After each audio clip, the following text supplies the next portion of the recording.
So we're here today talking to the writing team, or 2/3 of the writing team for the new musical City of Light. We have the book writer, Gabrielle Wagner, and the lyricist, Julie Weiner. We are missing the composer, Jan Roper, but she is here in spirit. And ladies, you just had a production of City of Light in New York City, and we want to hear all about it. But first, can you talk to us a little bit about how you came to NMI and how you met each other and how the project got started? Gabby, do you want to start? Sure. Well, Jan and Julie and I all three met in the core curriculum program in, gosh, I want to say 2011. Is that right? It was 2011, 2012. Yeah. I mean, I think, obviously we all came to it separately, but I was sort of in the middle of having babies and finding my hyphenate and kind of transitioning from actor singer to what else do I want to do. And I talked to you, Elise, and there happened to be an opening for a book writer in that program, and I wanted to jump in and do it, and I made you promise to tell me if I sucked. So, and I remember I think it was after the David Mamet one, you're like, yeah, you don't suck. I was like, all right, good. The highest praise you'll ever get, you don't suck. Well, John Sparks laughed, which is the highest praise, I think, so, Okay. Yeah, anyway, so that was me. Julie, you joined core at that same season, and so did Jan, right? You all started that same year. Right. And I was commuting in from Santa Barbara, so it took me a month or two to kind of really connect with everybody, because I think the first time or two I actually remoted in and realized that doing the screen sharing wasn't the same as being there. So I think my first time physically was maybe in the second month. But and I started as a hyphenate, as a book and lyrics, but realized pretty quickly that I really much preferred the lyrics, and then ultimately focused on that. And if you could tell us a little bit about, because I believe you're the one who brought the idea City of Light into one of our pitch sessions as part of the core curriculum. So can you talk about how you got that idea and what made you want to bring it and find your collaborators at core? Yeah, I had come up with this idea from, I had taken some playwriting classes at a program in New York, which is what encouraged me to feel like I could do the NMI core curriculum. And in that, one of those classes was a lyric writing class, and the teacher, Adam Guan, who's a composer lyricist, assigned us a story song. And the story song I wrote was about a young woman who was having a panic attack. And you meet her when she's just arrived in Paris, and you find out as the song progresses how she got there and why she's there. And I just felt like I wanted to know more about that girl. I knew her name was Molly, and so I had sketched out a whole outline and had written basically most of the first draft. So when we had the opportunity in core to pitch ideas, that was one that I pitched, and fortunately for me, it resonated with Jan and then ultimately with Gabby as well. Okay, so Jan was the first one to come on board, your composer? Yes. Based on the pitch? And what was it that got you interested, Gabby? They talked to me about it, and I remember we sat at Starbucks in NoHo. I think I was in the middle of doing Ring in Brooklyn, and we talked about. Just to clarify, Ring in Brooklyn for our listeners was a world premiere production of a new musical that we produced at the NoHo Art Center, and Gabby was our star. Well, one of them. It was quite an ensemble piece. Yes, true. But so we sat at Starbucks, and they were trying to get me to come on board, and I remember talking to them about it and saying, hey, I love the idea and I like the story and I want to come on board, but there's a couple things that remind me very much of a show that I saw that I didn't like. And so I wanted to make sure that we could sort of be open to changing things. And Julie said, yep, the only thing that I need to make sure happens is that Molly chooses herself, and obviously that she goes to Paris. But that everything else that she was open to. And I said, well, yeah, I wouldn't want to change that anyway. So we kind of started from there. And that was when we had sort of agreed as a team, I think, to enter the full length curriculum, which was the second year of our time at NMI. And we spent a lot of time in getting the outline greenlit phase. because we went through many, many drafts of that before we got greenlit to provisionally greenlit, even at that. So that's sort of how that all came about.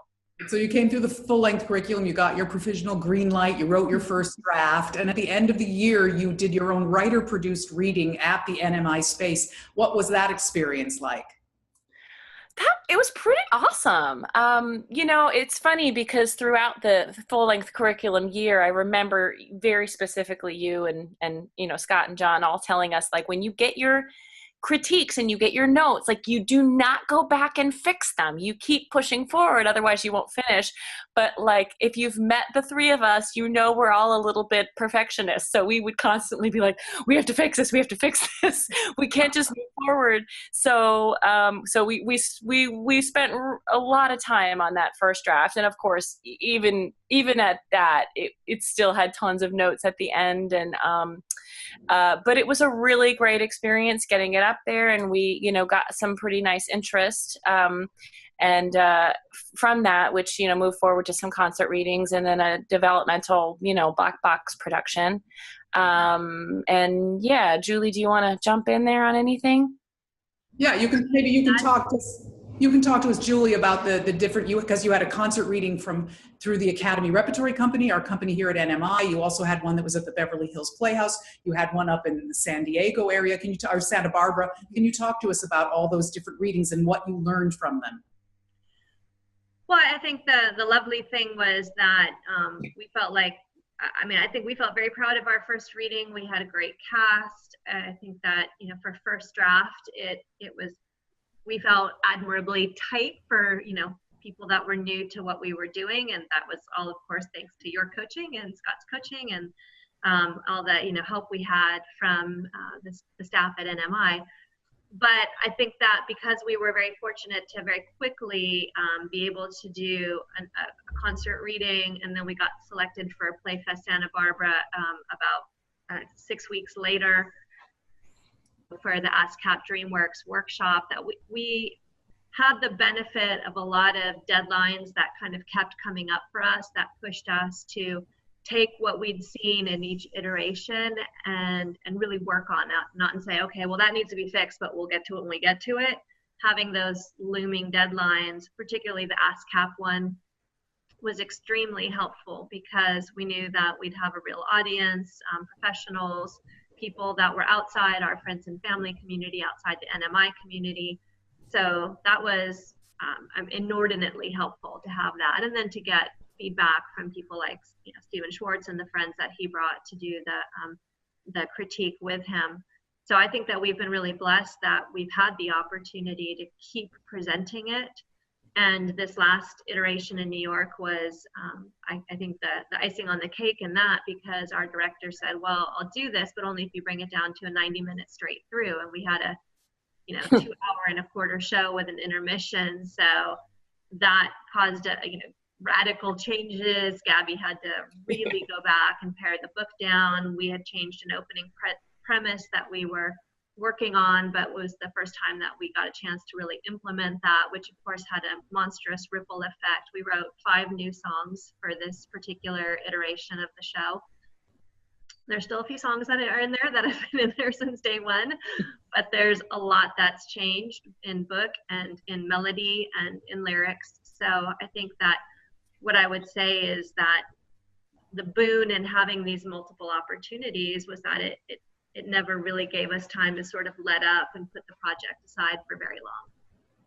True. So can you talk to us a little bit also about this production that you just had? The festival is called She NYC, is that correct? Can you talk to us a little bit about it? Yeah, it's their second year of their festival. It was actually, they changed their name. So it was originally called the Women's Work Festival, but they got into a legal tussle with the World Wildlife Foundation for the WWF. So they had to change their name. Exactly. So they came up with the She NYC Arts Summer Festival. And how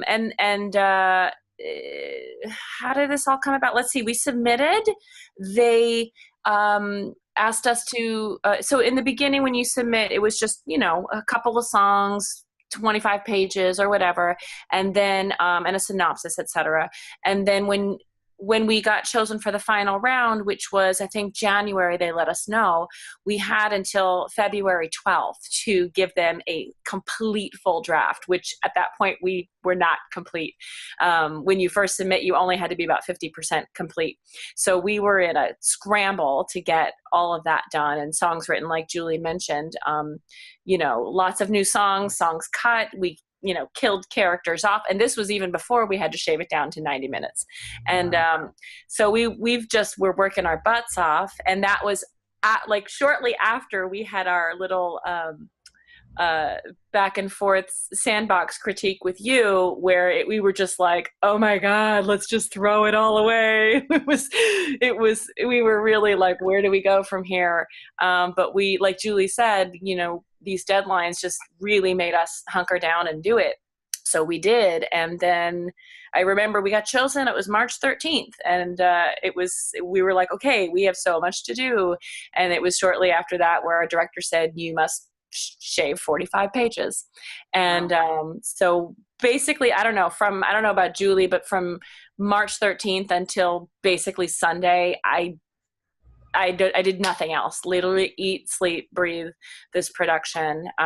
It was a lot of hard work, obviously, raising all the money to do everything ourselves, and of course with Jan and Julie on the West Coast, so a lot of stuff ended up kind of falling on me because I was the only one in town. So I really was eat, sleep, breathing it. Like, my husband's like, great, when you're done with this, I'll see you later. I'll see you in September. So, but it's been amazing. It's been quite an education on so many levels, but it was really, with Katie Huffman and Lorna Ventura, our choreographer, they just did such an amazing job shaping the show and, just really pushing us to the truth of each moment and what is necessary here and what is not, and how do we transition from one to another. And it got super duper tight, and we're really, really proud of where it is now. That's fantastic. So Julie, all those half dozen years ago or whenever it was that you wrote that original song that made you interested in this character and this person, and it went through all of these iterations, all of these readings, all of these changes, and then you got to see the opening night in New York of a full production. What was that journey like for you? It's like all these people that live in your head, and those people have changed shape and come into more clear focus with every iteration that we've done of this show. And I feel like in this particular version of it, in terms of the casting, we truly found some of the people who are exactly how I imagined them in my head. I think that Gabby's really honed in on the characters and given them a lot of depth. Clearly I've tried to take that into the lyric, but it all starts with book. There was one character in particular, Madame Courcelles, used to be Madame and Monsieur Courcelles, and all the other iterations, and we killed off Monsieur Courcelles in this version, and that was a good choice. He wasn't necessary, but what it did is it allowed Gabby to flesh out Madame Courcelles. And I bring this up because the director wanted Madame to have her own song, and Gabby thought that was a great idea. And I was the one who was dragging my heels on it, saying, I don't see why this show is really about the younger people. It's not about Madame. It's not about the older generation. But I was wrong. And in talking with the director, she said some things because I couldn't figure out what that song was. And we have a shorthand between Gabby and I where even though she'd written a scene, I said, Gabby, will you write me some vomit? We call it vomit for Madame Courcelles, which is basically just what the character's inner monologue. And Gabby wrote all this stuff, and I just, there was one sentence in there, and this is what happens a lot for me because Gabby's writing is so strong, is that she'll write something and I'll just go, oh, that's my hook. And in this case, the character said, I wish I could get out of here and go on vacation to Tahiti. And I'll have to say, it is well, not to knock any of the other songs of the show, but it is like one of the best lyrics she has ever written. It was literally like her first draft, she sent it, and I'm like, this is perfect. It's like absolutely perfect. It's really an awesome song, and an awesome song, which is what we needed to get, you know, some really big Broadway diva to come and want to play that role, which used to be fairly small. And now it's kind of a nice coveted role. So yay to Julie for knocking that out. Because we waited for a long time. We're like, how's it going with Tahiti? What's happening with Tahiti? Anything? Can you send us anything? Can you send us anything? And somehow I can imagine that a lyric about wanting to go to Tahiti, hand that to Jan Roper, and I can start to hear how awesome the music must have been that Jan brought to that as well. Yeah. Yeah. But it was just one of those things that it's a good reminder for me never to say never. You know, we've had those moments along the way where one of us didn't really believe that a character needed to sing in a particular moment or was song worthy in and of who they are. But I think if you find the right emotional through line and can bring that to life in the words and the music and, you know, and the idea that it really makes a difference. And I think that's become kind of our Bring the House Down song, by virtue of, you know, it's sad and it's funny and it, you know, it gives a more mature actress a real nice palette to play with. Yeah. But I didn't want to do it, so it's, you know, it's a lesson learned or lesson remembered. Well, I think what that proves to us is that City of Light is a really good example of what happens when a collaborative team gets together and really meshes and listens to each other and is willing to make the changes that you need to make in the journey along the way, and it brought you where you are today. So I think that's a real success story. And I want to thank you guys so much for chatting with us and letting us know that story and that journey. And we wish you future success. I hope that more things come out of this opportunity. And can't thank you enough for chatting with us. And we will be looking to hear more from City of Light in the future. Thanks to Gabby and Julie and also to Jan. And we'll be watching for more. Okay. Thanks so much. Thanks so much for chatting with us today.